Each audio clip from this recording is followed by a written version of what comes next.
Welcome to this Easy Tech Fix It channel, and we have some news about 2021 and especially the release of Samsung smartphones next year.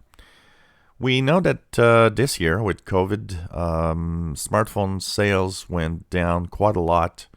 It seems that this is not the year where people would be spending money on smartphones.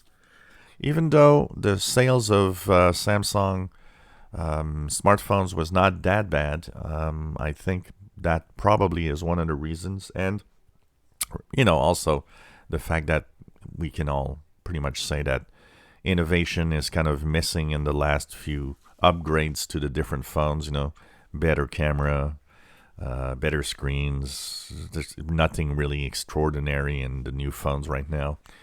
So Samsung is going to kind of shuffle its schedule of updates to its lineup of smartphones.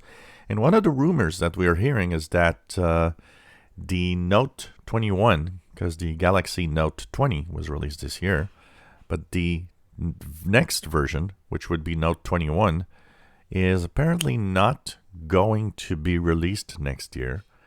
And a lot of people were actually talking about how there was lack of information about anything for the development of the new lineup.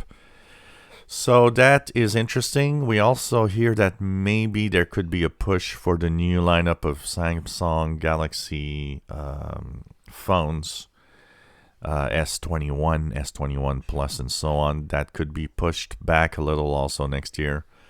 So I guess it's Samsung's way of saying, well, you know what, let's relax our release schedule.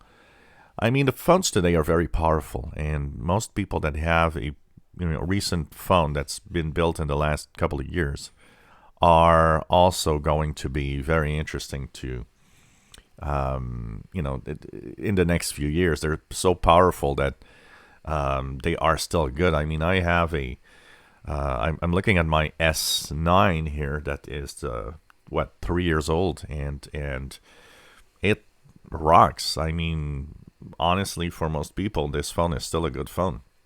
So, I think a relaxed schedule is not a bad idea. So it's going to be interesting to see what happens next year. If you enjoy my videos, please subscribe, give us thumbs up. Thank you for watching.